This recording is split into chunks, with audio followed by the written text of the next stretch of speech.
We have an update to a story we've been following here on the Ingram Angle. A biological male who identifies as a transgender woman just won an NCAA championship. CeCe Telfer bested top female collegiate athletes by more than a second in the 400-meter hurdles. The Franklin Pierce University senior first competed on the men's track team before switching to the women's team. And Congress recently passed the Equality Act in the House of Representatives, which Missouri Congresswoman and former track coach Vicky Hartzler says makes the playing field even more uneven. This bill should be called the Women's Inequality Act. The policies of H.R. 5 have already been used to trample female athletics, eliminate safe spaces for women. As a former track coach, I am deeply committed to providing women and girls with a level playing field. Title IX, however, becomes irrelevant under the Women's Inequality Act.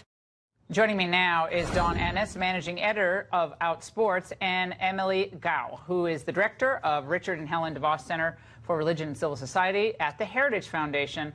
All right, Dawn, you disagree with the Congresswoman. Why?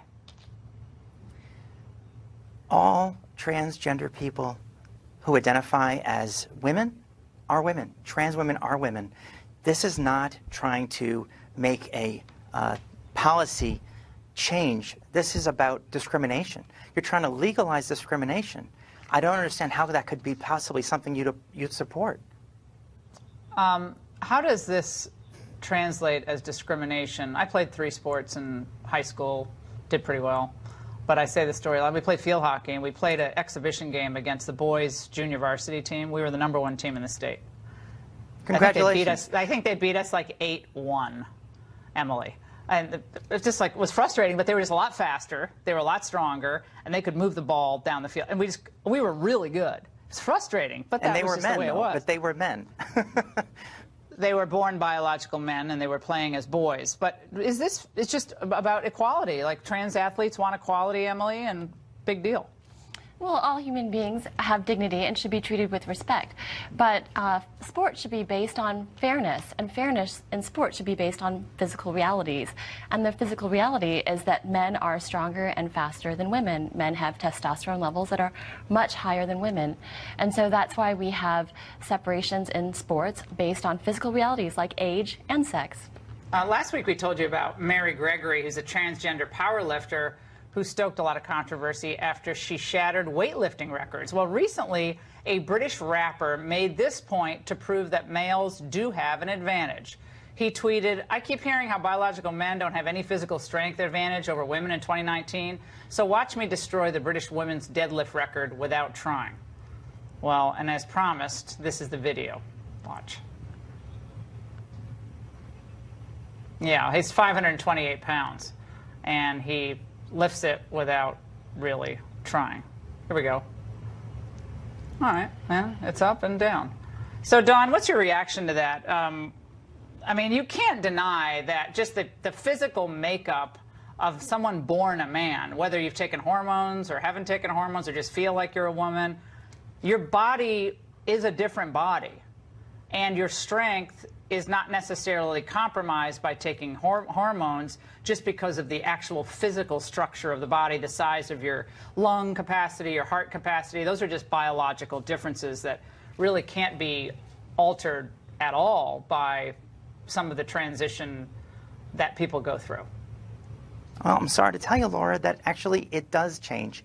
CeCe Telfer, the runner who you're talking about from New Hampshire, she had competed as a male and was actually an outstanding athlete. And after starting her medical transition, she and her coach both said that they noticed a drop in her performance. Her testosterone levels dropped. Testosterone also isn't the only predictor of how someone is going to perform. Yes, there's lung capacity. Yes, there's so much, but there's so much more about individual performance. She didn't win all of her races. Mary Gregory didn't win all of those lifts. It's about doing your best. So are you saying transgender athletes want to do is do their best? Are we saying that if someone just says they feel like the other gender that they can compete? Is that what you're saying, Dawn? No, I'm not. So because it's not here's just how it feeling. works. No, it's not about feelings. What it is about is identity. All right. Okay, so but if you said identify born but a haven't man. gone- No right, one's but if born you- a man. Right, but if you haven't gone through what I'm saying is, if you haven't gone through the hormone treatment, then but you feel like you identify as another. How is that fair to the girls who've competed their entire lives? Well, it's not think fair there's to a- girls and women, and that's why it would be the end of women and girls sports, because if the Equality Act were to become law, it would basically add the category of gender identity into the Civil Rights Act, and gender identity is completely based on a person's subjective self-perception.